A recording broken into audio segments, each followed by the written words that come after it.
Hello again, everybody. This is James Bartley, and you're listening to the Cosmic Switchboard Show. Our very special guest today is Sandra Fecht. Sandra Fecht is a counselor who specializes in healing trauma wrought by satanic ritual abuse.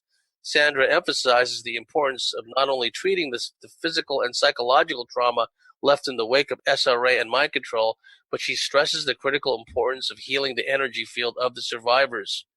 Because one of the things that happens, folks, is that the SRA cult programmers literally change the energetic frequency of the victims and survivors. And Sandra is a pioneer in the field to fix this energetic imbalance. So without any further ado, Sandra Fecht, welcome back to the Cosmic Switchboard Show.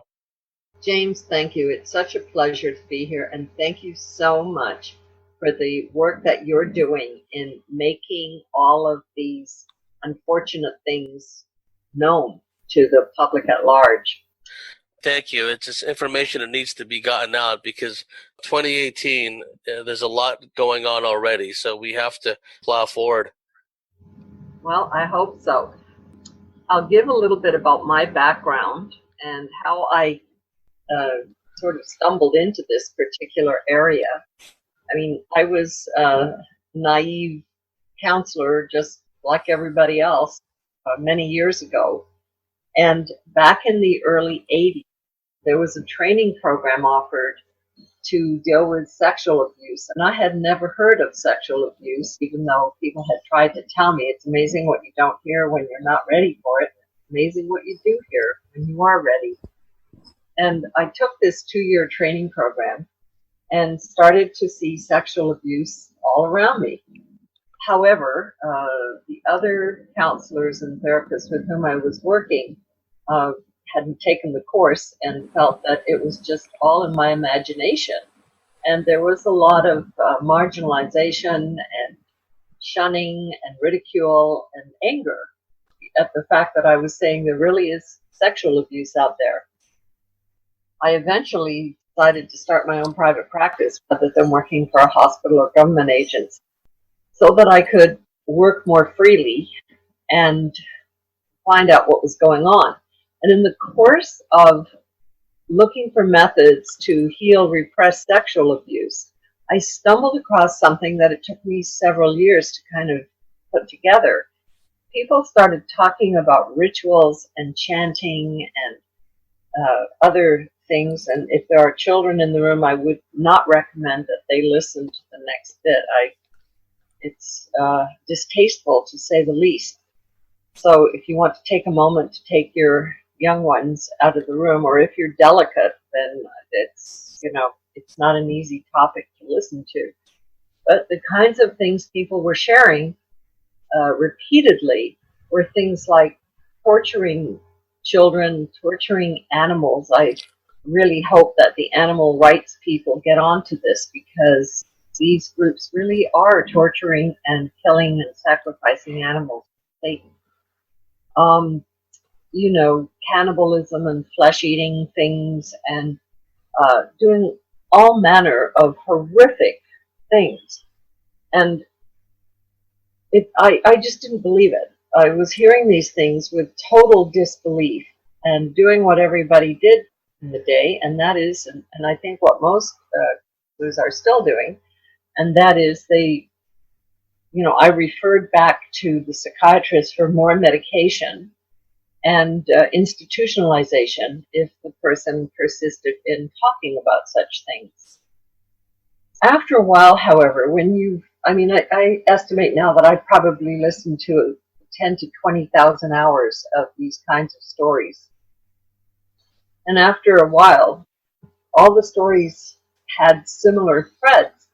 And I thought, they are not telling these stories to impress me. They're telling them to reveal the truth of what has really happened. And at some point, I knew enough to ask people to keep these stories to themselves, because I realized there may be some danger. And one woman absolutely refused to do that, so I made a list of potential suspects should anything happen to her, and marched it down to the local constabulary and left the list with the police officers there. I filed a report. After a little bit, I got a threatening phone call saying back off or else. And what I said at the time was, I'm not backing off, so I guess it's plan B. And then my building was spray painted with what I found out were satanic symbols. I had no idea back then of the power of shape and symbols to influence energy, mood, and thought and health. I again reported it, and the young police officer who came to deal with this told me that all my police reports were disappearing. So at that point, I really realized there was definitely something going on. And I decided to keep, to pay attention to this, that these people were not all crazy in the same way at the same time. And there was definitely something happening. But eventually, people started to report about reptilians. Now, I had never heard of reptilians. And again, there's nothing like denial. Again, I started to think they really are crazy. And I didn't believe them. I remember the first story that I ever heard about reptilians, consciously heard of it. It was with a man who was coming into my practice to deal with a marital issue. Usually the issue is anger. And I think it was the same for him, although it might have been withdrawal. And he closed his eyes. I said, well, just close your eyes and tell me what you get, because when you're dealing with this as a practitioner, you just want to get them into a light alpha state, not take them too far into theta, and definitely not into delta, the brainwave sections. And he said, oh, I'm watching all these kind of like lizards or dinosaurs walk around. And I remember saying to him, back in the late 80s or early 90s, you're avoiding. Please just get on with it, get on with the reality of it. And he was telling me what he had experienced, only I wasn't hearing him. I'm sure you've heard many stories of this nature, James. Yes, over the years I have, where people report seeing reptilians in all walks of life, but also in the context of SRA. I have put it together that I wonder if this is why we had so many women in Europe who were seers and healers killed between about 1200 and 1700 and something, because they were capable of seeing these things, and it certainly taught the rest of us not to be aware of trusting our third eye, that we should just see what's physically in front of us and not spiritually or energetically. Well, that's a very good point.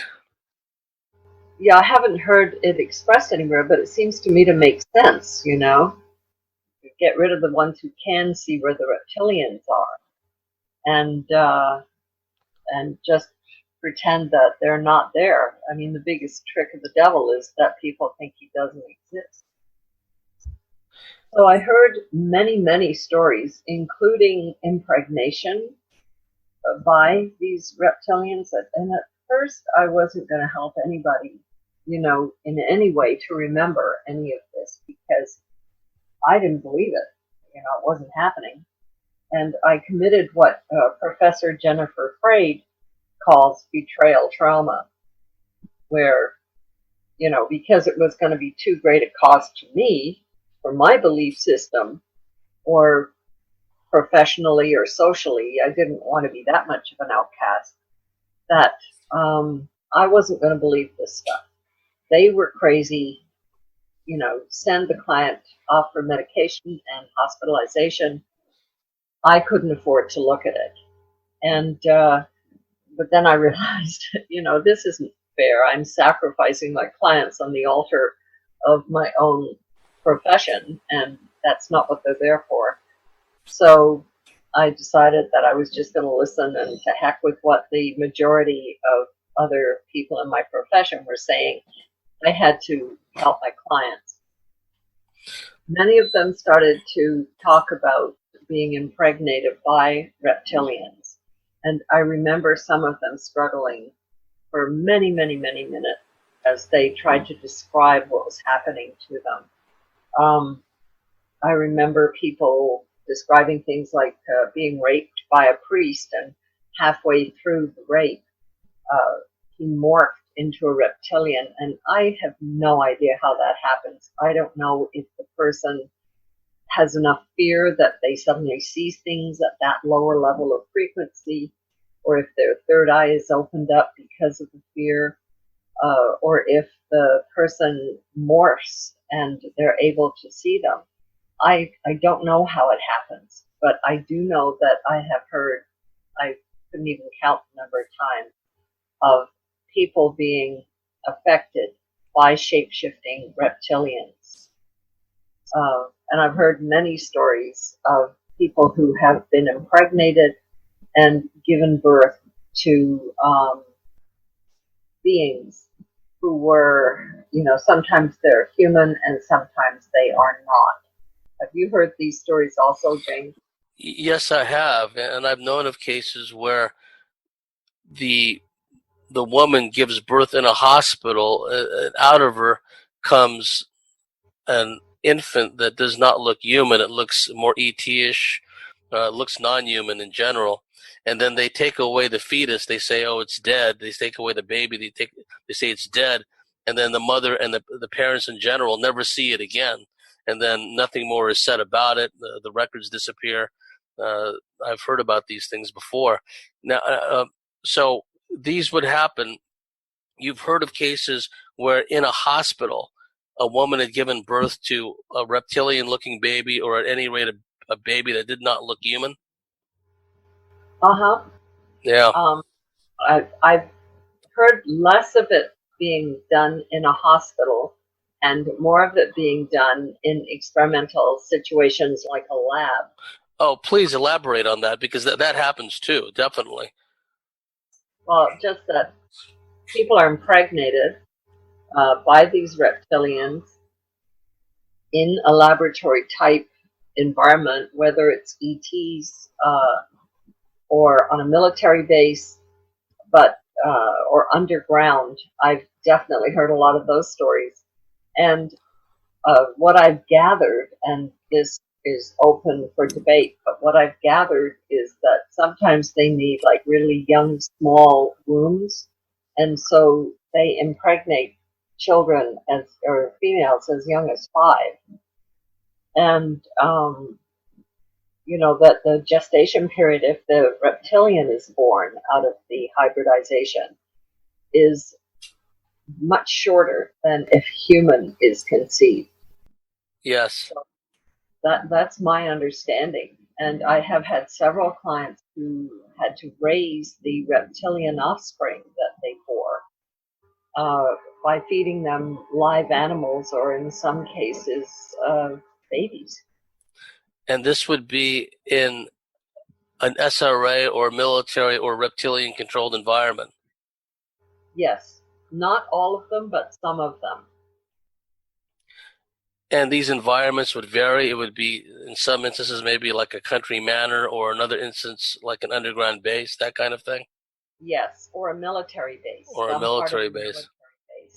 Yeah, and I have heard, of course, of some people feeling that it was in a spaceship somewhere. Yes.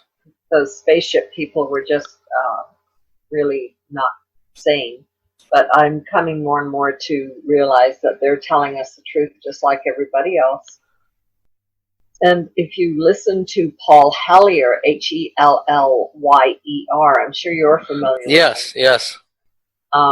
He's a former deputy prime minister for Canada and a minister of defense for Canada. And he travels the world at 92 or 93, saying, it's not a question of whether or not the reptilians are here. They are here. Or the aliens, rather. It's a question of government transparency.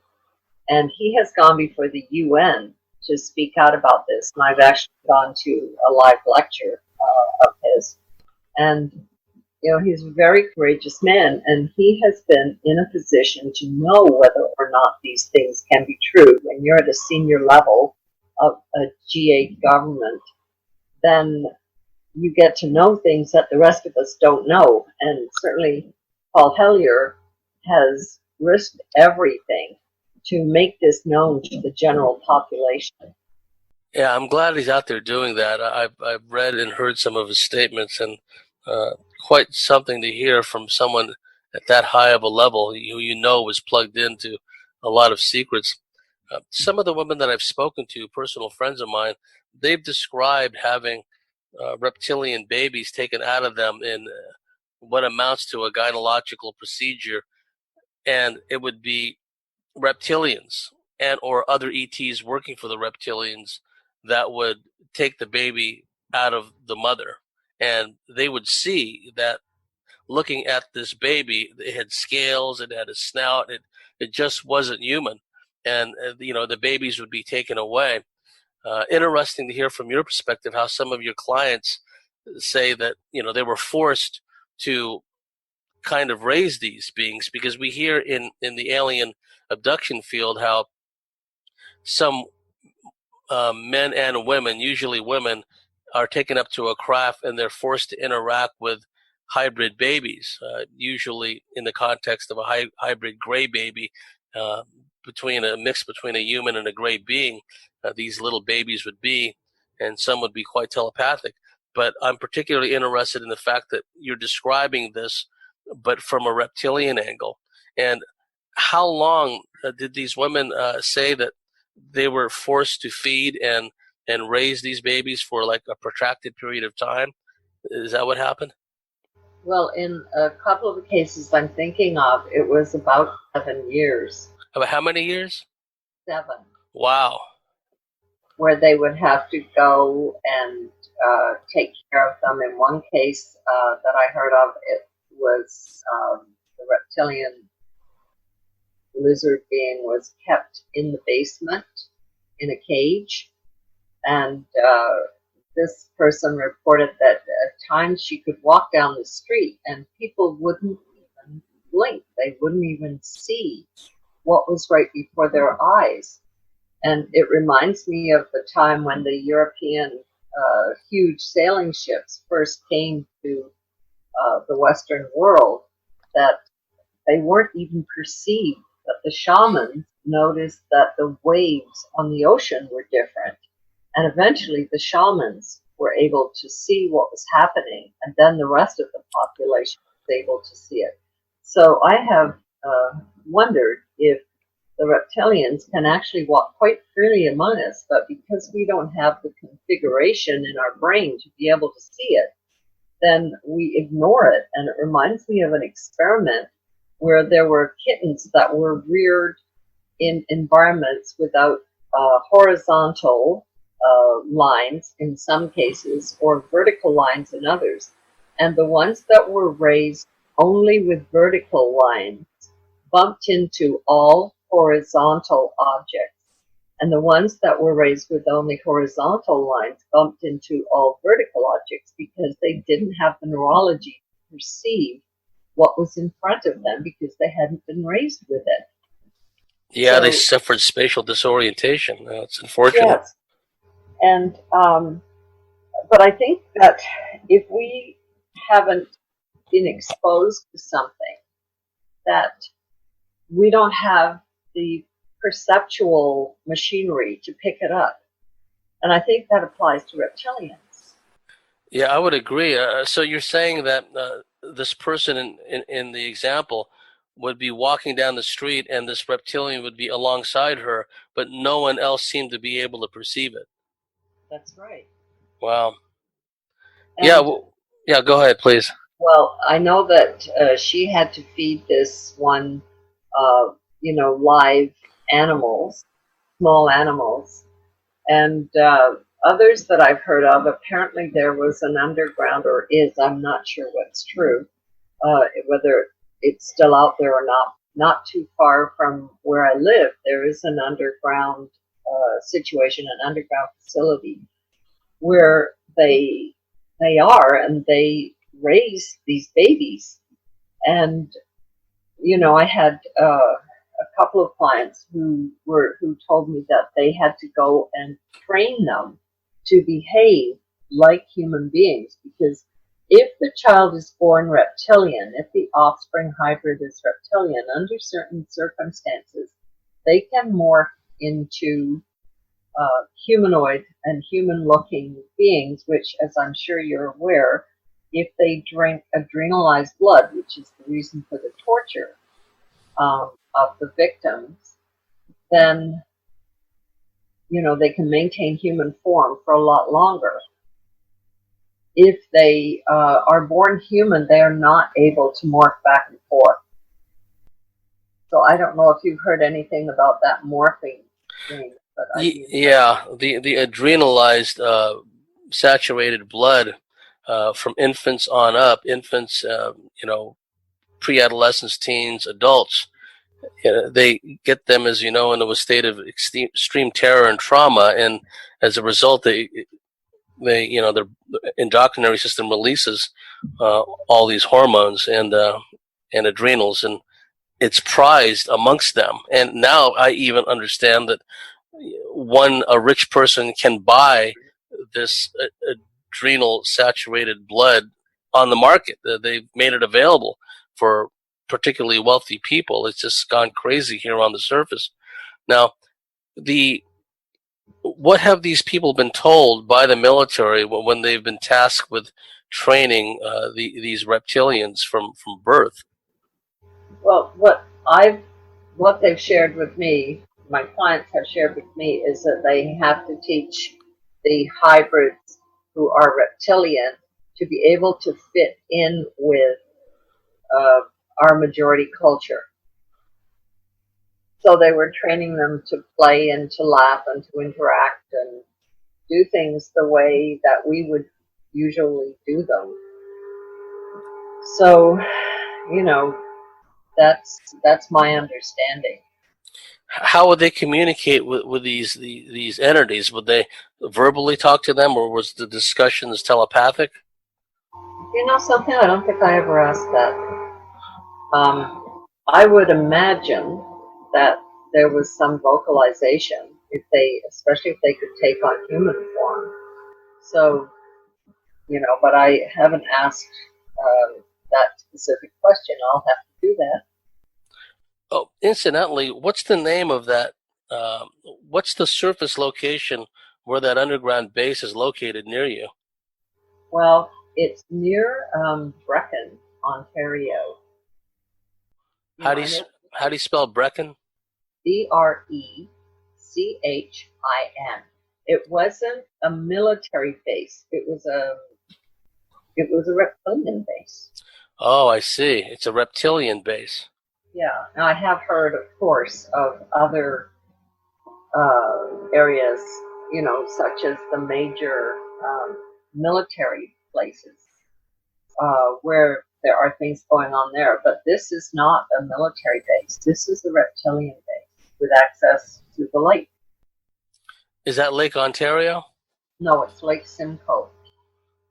How do you spell Simcoe? Simcoe. Okay, it's Brecon near Lake Simcoe. Uh-huh. Well, it's not unusual for reptilians to have bases beneath large lakes. There's alleged to be a reptilian base beneath Lake Geneva, known as Bodensee to the Germans. And I've known of other places. There's a underwater ET base. I don't know what kind of ETs are there, but apparently beneath Lake Ontario, there's a large ET operation there. So what you're describing actually is par for the course, rather. Yeah, I didn't realize that, and it's in sharing these stories that we come to confirm these things. There is one story I wanted to share that I heard from somebody about a man who was being tortured, and he was going to be bled for his adrenalized blood. And he had a very strong belief in Christ, and he just kept praying to Christ, and eventually he died from the torture. But apparently the blood was considered no good because they couldn't raise enough fear in him to adrenalize the blood. And I feel our churches have totally betrayed us in terms of the spiritual dead end that most of us are led down when we just go for a regular run-of-the-mill church. And in some cases, it isn't just a blind alley of spirituality. In some cases, it's an outright betrayal because the priests themselves are Satanists more than they are Christians. And I'm sure you've heard of this many times, James. Yes, particularly with the Catholic Church, but a number of different faiths. The commonality seems to be so many of the priests, the ministers, the reverends are Satanists and pedophiles, rather. The people that you spoke to that had seen the Reptilians, these were people that were essentially born into SRA families, or were they pulled into it somehow? Both. Okay. Yeah, I think of one person in particular whose family, they were not involved, but they had some kind of bloodline.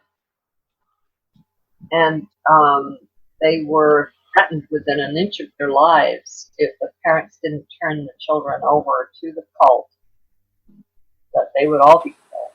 And the family apparently considered running away and one thing and another, but they knew that there was nowhere on earth that they could run that was far enough.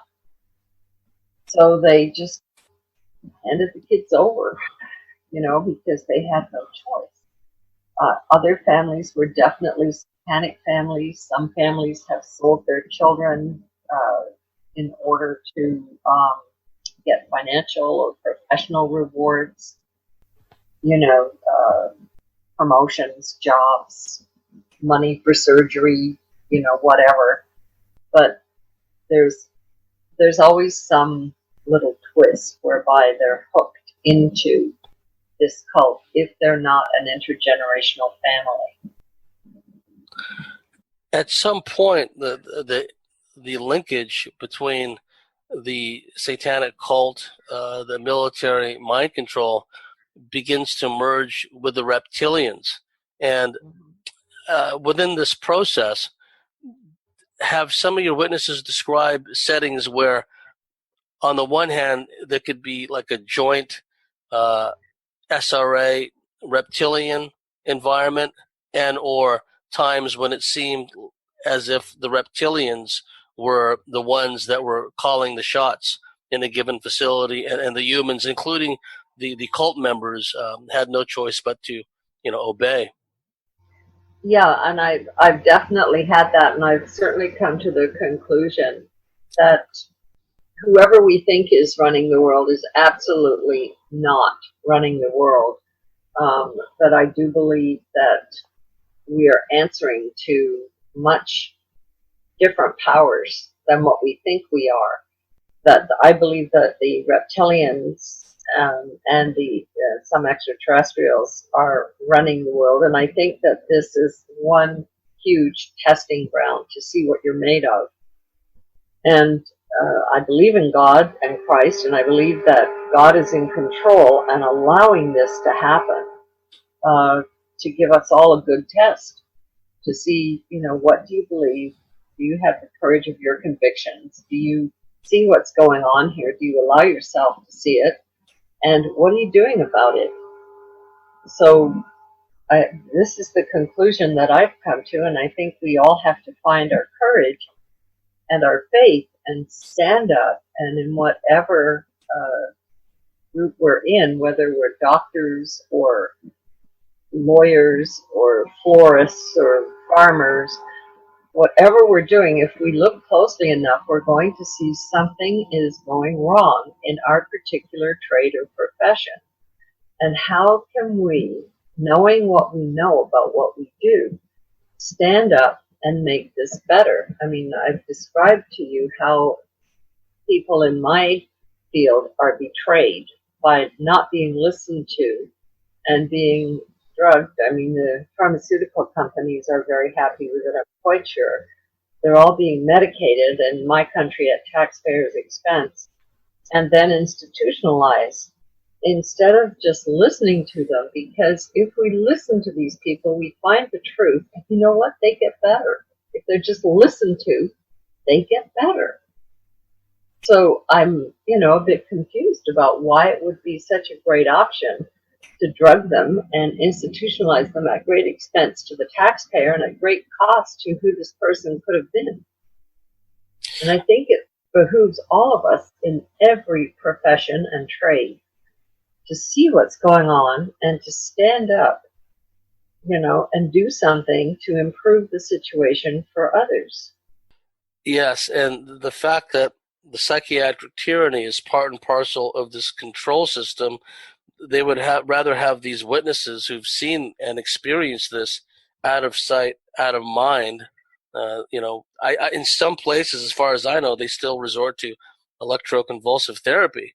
And so, yeah, so they're drugging people, they're perpetrating ECT on them, and it's their way of maintaining the secrecy behind all this.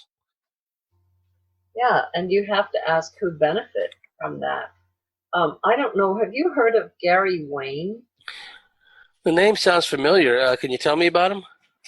I'd be thrilled, and I think he would be a good person for you to access and get on on your show. And if indeed you do, if you wouldn't mind passing on my information to him, I'd be thrilled to talk with him. He is a Canadian who has written a book called The Genesis 6 Conspiracy. And he got to Genesis 6 in the Bible, where it says the sons of the gods lusted after the daughters of men and lay with them, and from them came the Nephilim. And I mean, I got to that point in the Bible and went, but, and I read it a couple of times, thought, that doesn't make any sense to me, and I shrugged my shoulders and soldiered on. Well, Gary Wayne kind of rested on that and thought, what is going on here? And he spent 30 years researching it.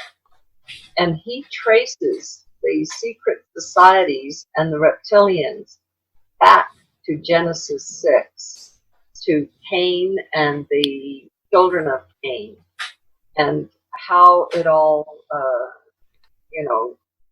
fell out from there. It's a very, very interesting read and filled with a lot of facts and cross-checking and documentation. I think you would enjoy him as. Yeah, absolutely. I'll plug into his work and find out more about him. I would love to find out his take on this, because people need to realize just how ancient this problem is. It goes back, people refer to Babylon, but it goes back before then. It goes back to the dawn of time.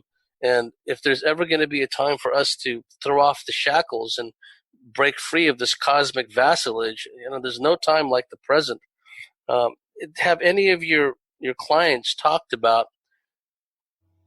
what we in our field and some of my colleagues, because the reptilian research is very specialized, even in the UFO field. It's the pariah of all subjects, and people don't want to talk about it or hear about it because it's too frightening, or they don't want to believe it. But for many decades now, myself, my colleagues, and the pioneers before us, they talked about underground processing plants where humans would be held in captivity, humans would be dismembered for as a food source by the reptilians. Have your clients ever discussed such things? Yes, I have heard of those. It's all pretty grisly, and I'm not one for the yucky part of life, but I have heard of those things, and also places where they have babies in some kind of sacks growing. Yes. So they can kind of farm them. So, yeah, I've heard of that.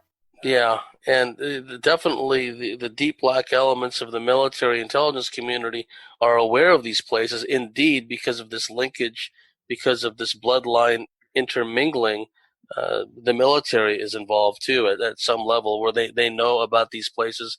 And some of my friends have told me that they have seen military at some of these places. So it's not strictly, it's a reptilian show, it's a reptilian operation, but they get people down there that are human, that are mind controlled, that are of the bloodline, and they have them carry out tasks, perform security, that kind of thing. And people have to understand just how widespread this is.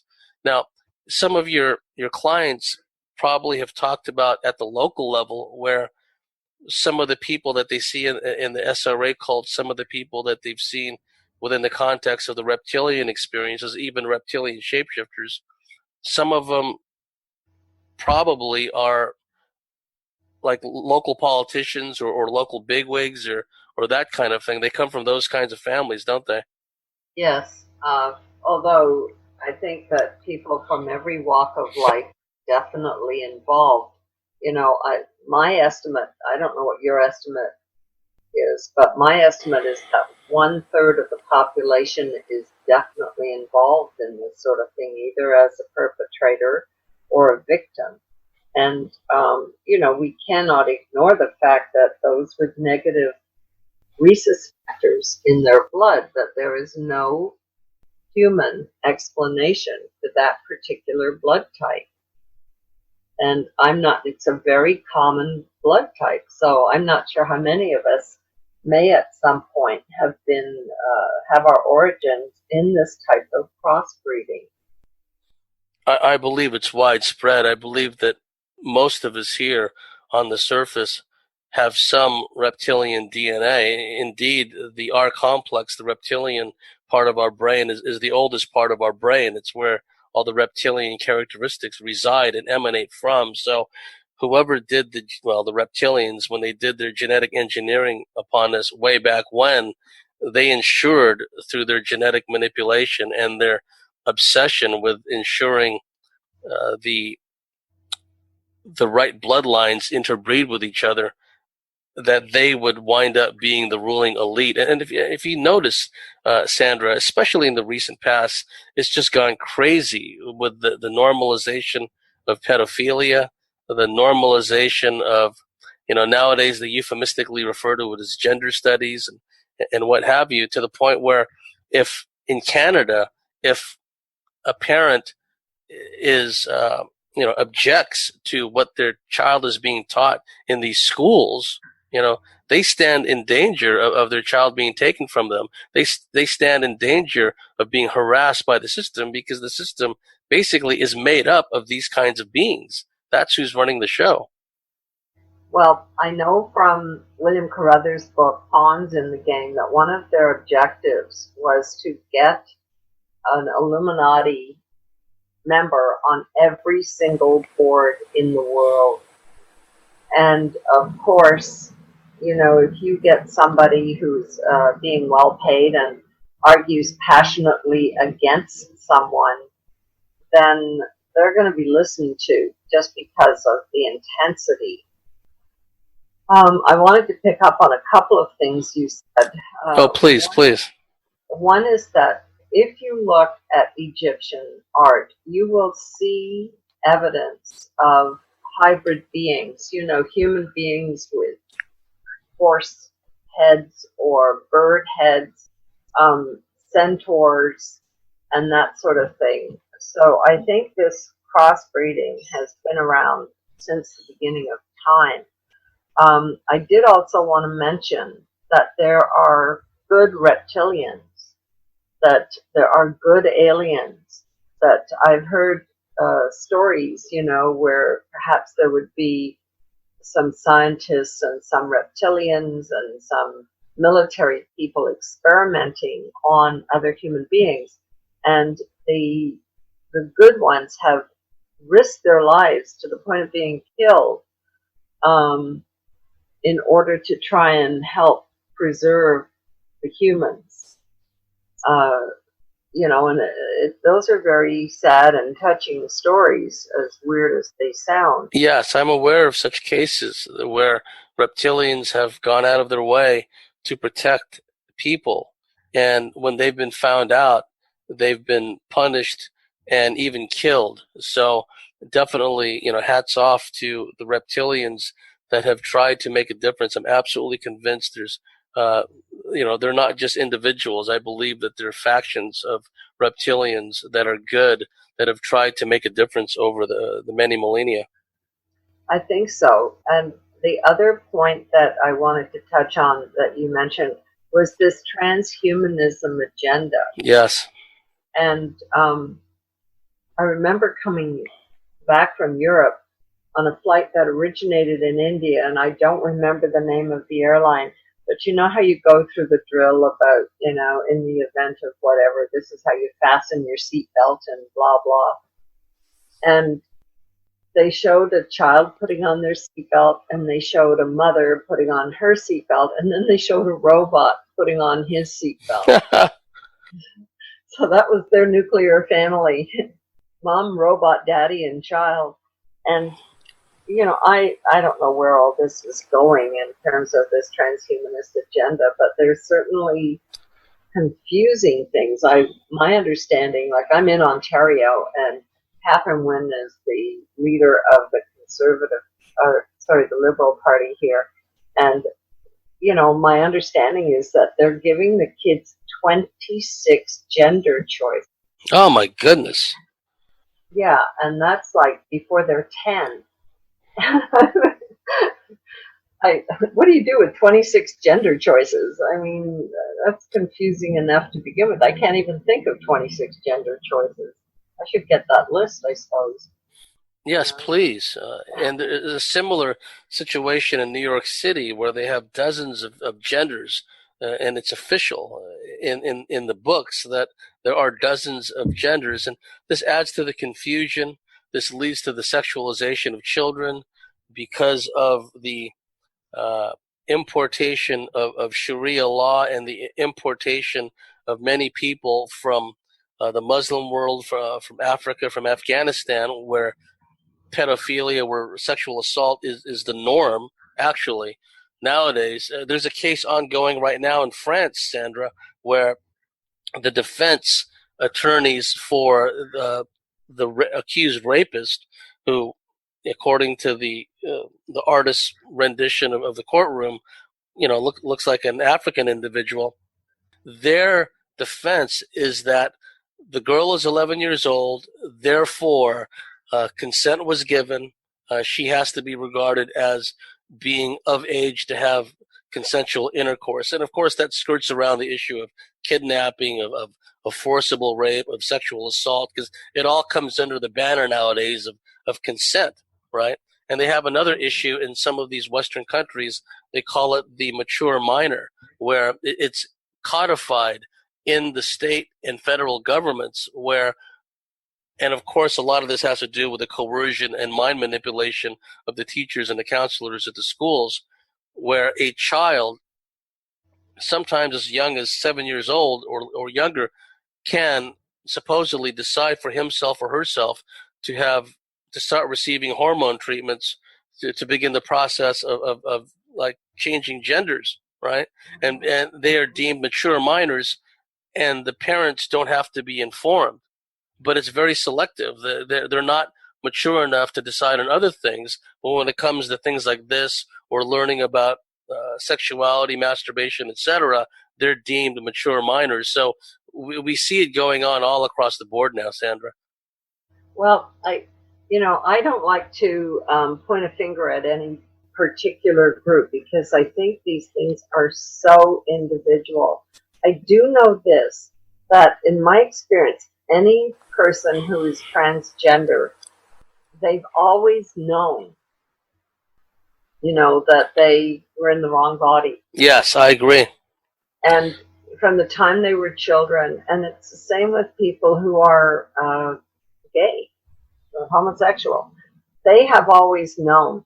And, in other cultures, they, excuse me, they believe in, there are people who are two-spirited, or they get the wrong spirit in the body that they're in.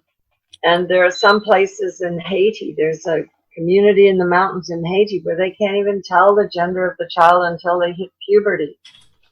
So I think, and people who are conceived during times of very high stress, you get a male child who doesn't have enough testosterone to be a full male, because the stress decreases the amount of testosterone in the woman's body when she's carrying a baby.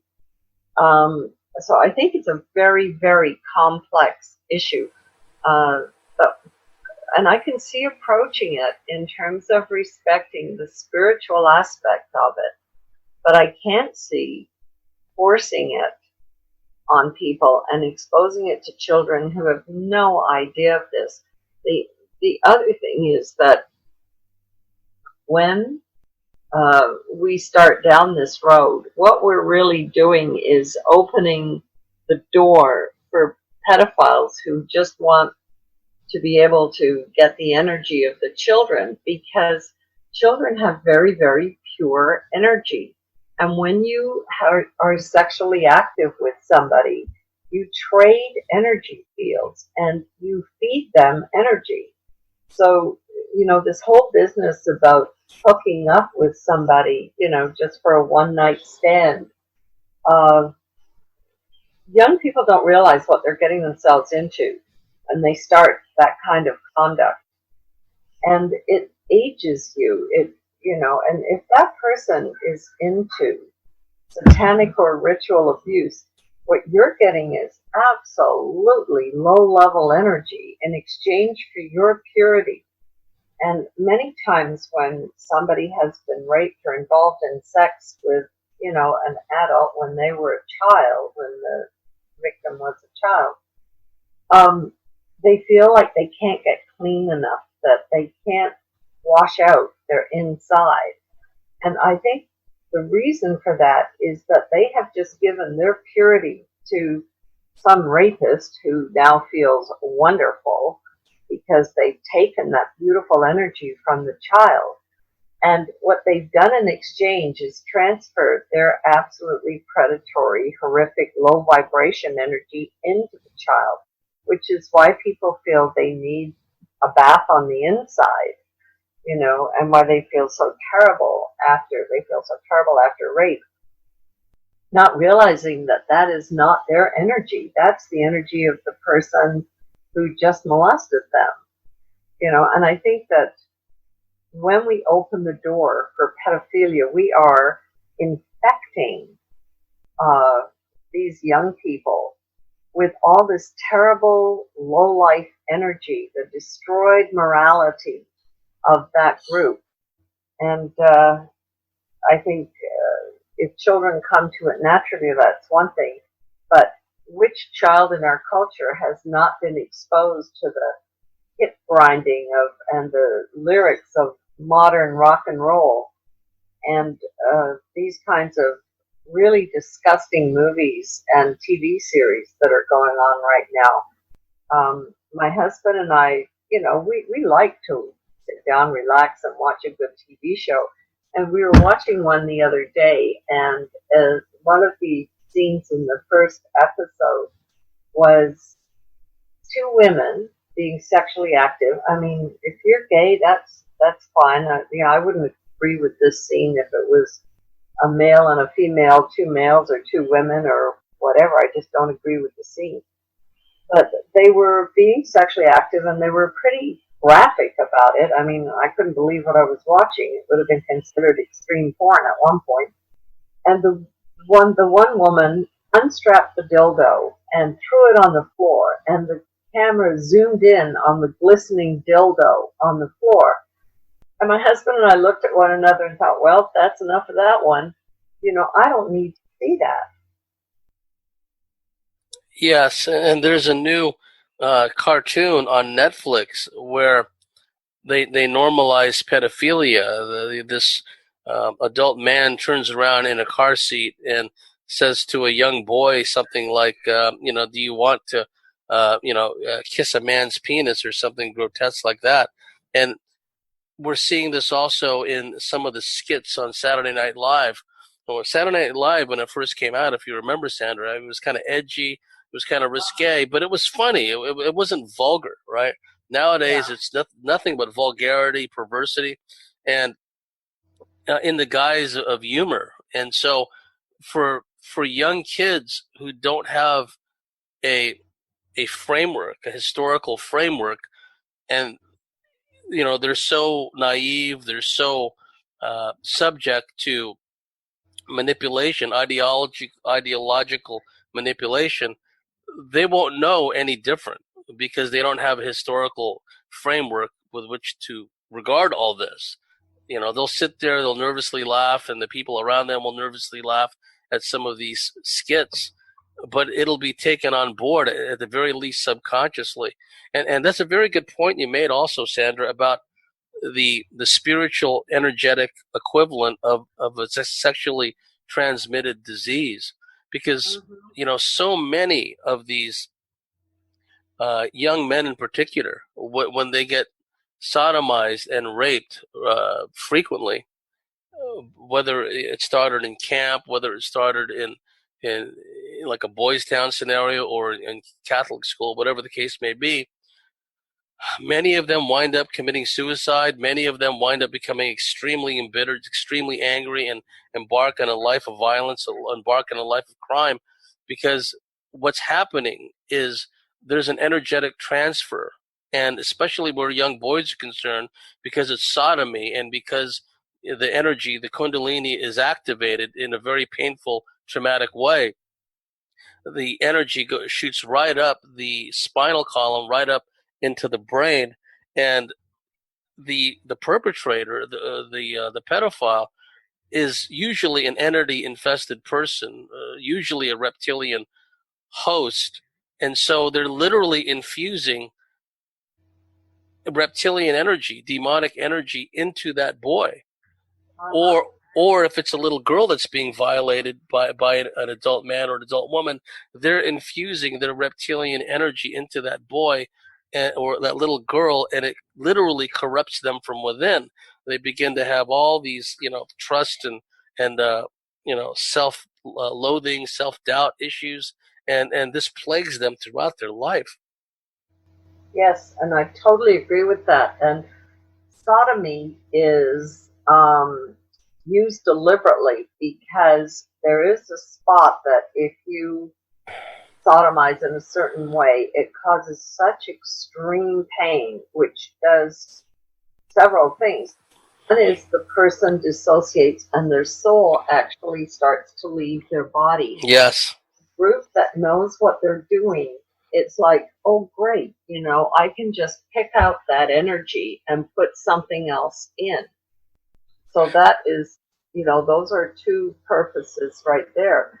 The other thing is that, and I'm not going to get this exactly right, I do apologize. I tend to be a big picture person rather than a detail person. Well, me, myself included, yeah.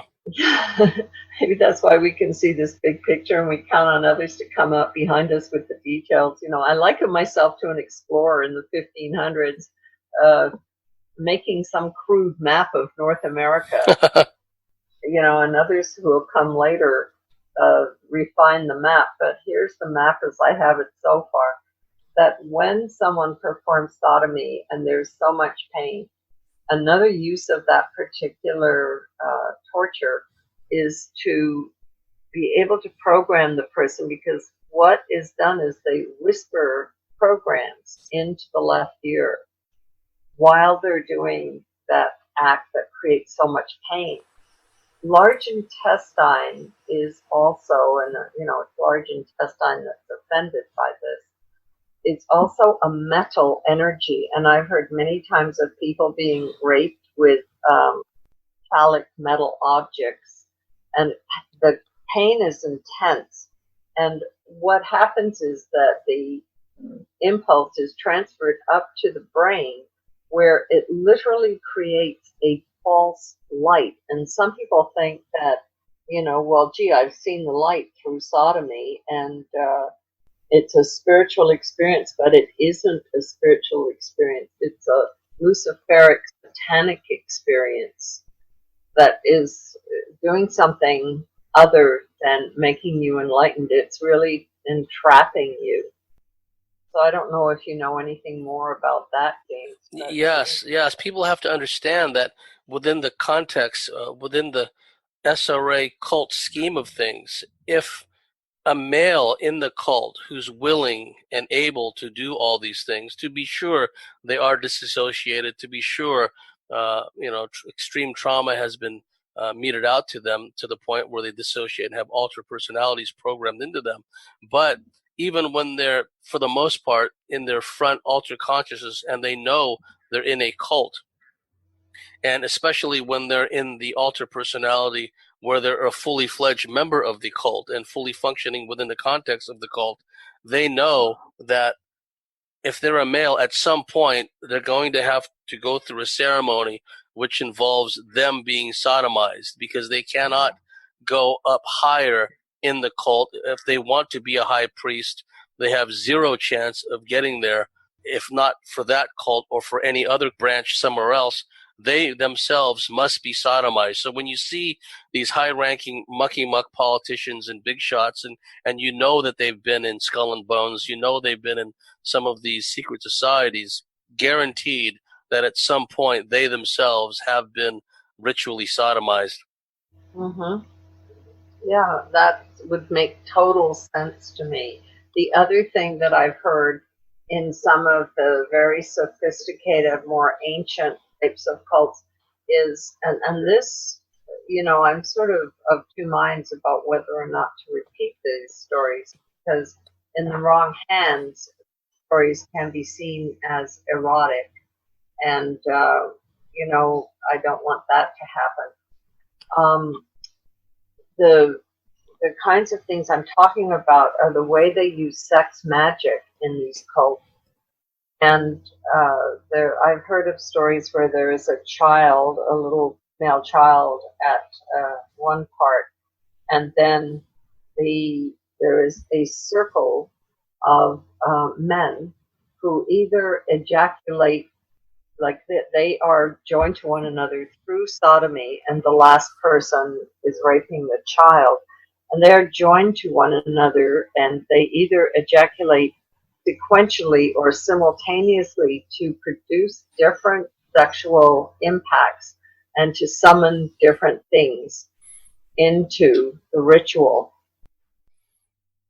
Yes, a lot of it has to do with conjuration. A lot of it has to do with the energy that is emitted from the sacred geometry, their version of sacred geometry.